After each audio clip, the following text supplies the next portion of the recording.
Welcome to my channel. My name is Jody, and this is my completed Davenport quilt. And this is a red crinoline quilt pattern called Davenport for Midnight Lace. So pretty.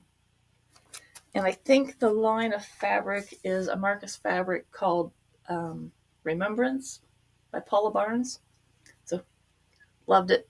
And I did manage to figure out how to miter the corners using the Fons and Porter, the Easy Diagonal Set Ruler, and some Elmers Glue. It worked, as you can see. So I'm going to show you how I did that. And I wish you could see this quilt in person. When I went and picked it up Friday, the lady custom quilted this quilt. I wish you could see the quilting that she did on this. It's so pretty. And I immediately thought, I got to do the competition binding, the method that I did a video on a few videos back. So I did that, and I had to sew the binding to the front and hand sew it to the back. So pretty.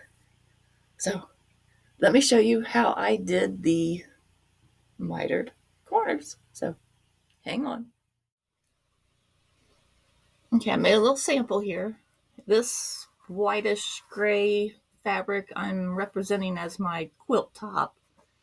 My border fabric, I had to sew it was like a 1.5 inch strip or 1 3/4. I forget the measurement, but I sewed this inner border onto my border fabrics, and then I sewed it onto my quilt top, stopping 1/4 inch away from the corner so that they don't touch.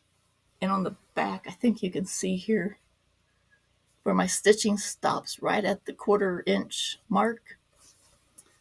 So I lay my quilt out.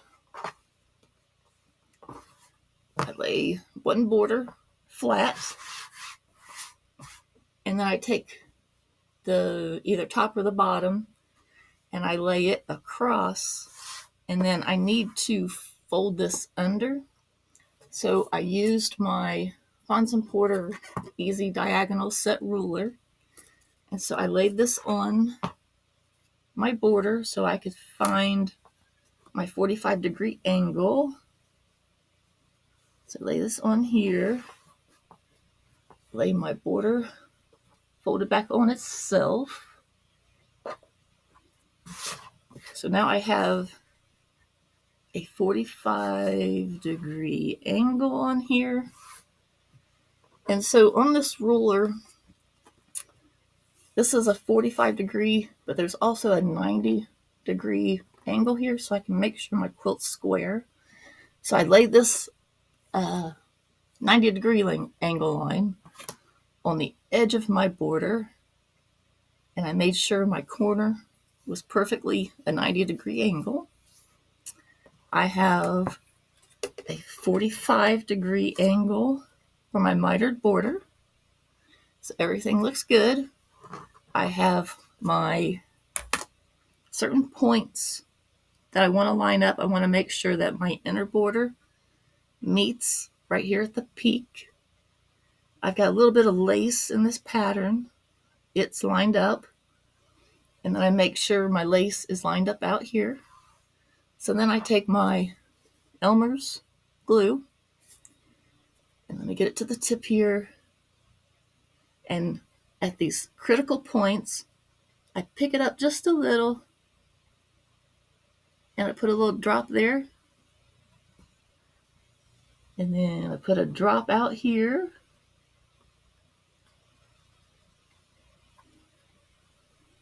And then 1 or 2 places in between to hold it.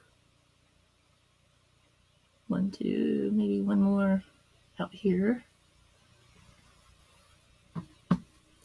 And so I'll lay this back down. Make sure everything's still lined up. Got my 45-degree angle. I've got my 90-degree angle, so it's good to go.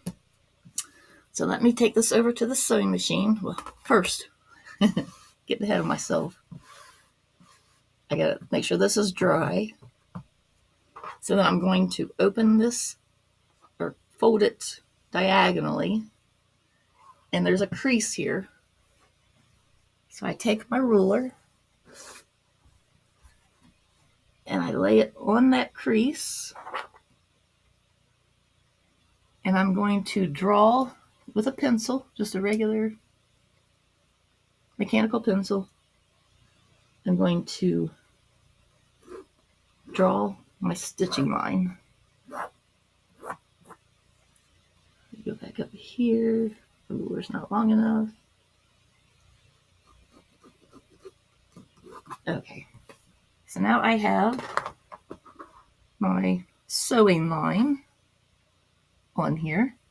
I'm not going to pin anything because from my experience, when I pin, it distorts the fabric.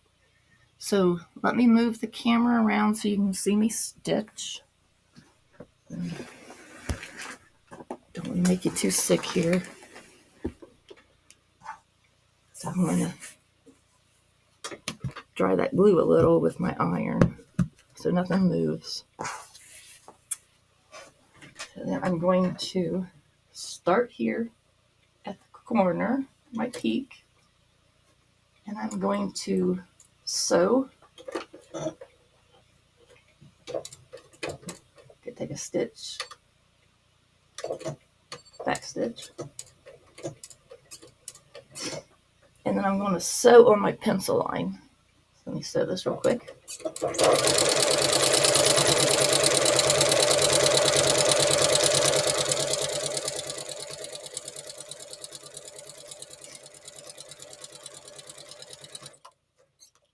Use my scissors.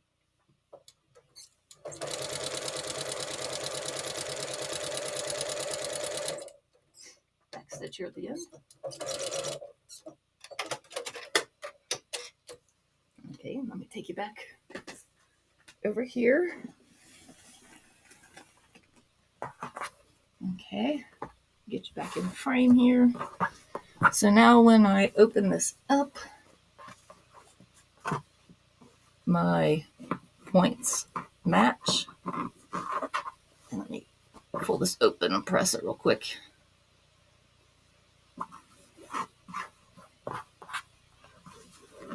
I think you can see this. So let me put this ruler behind it so I can lift it. I have my point here where my inner border meets. My lace is matching up. My flowers are matching up. And at the top here, my lace is matching up. So now all I got to do is fold this back over. And let me get my rotary cutter. And I can cut this. And I'm going to cut it about 1/2 inch. Just since it's biased. And I don't want anything to unravel or anything like that. Or something just precautionary. So here is my, they could use a pressing with the iron here real quick.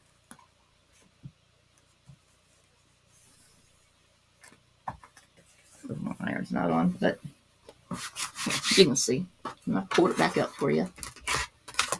Here is a perfectly mitered corner. So that's how I did the top of my quilt. So you can see how everything lined up perfectly. So just using the Fons and Porter, the easy diagonal set ruler, some good old washable Elmers Glue, and a pencil. And I got a mitered corner. So I'm sure there's 100 ways to do a mitered corner, but this is the way my mind processed it in my head that I could do it, and it worked. So I'll continue to do it if I ever do another mitered border. So I hope you're having a wonderful day, and Christmas is coming soon. So I hope you're safe. See you next time. Bye.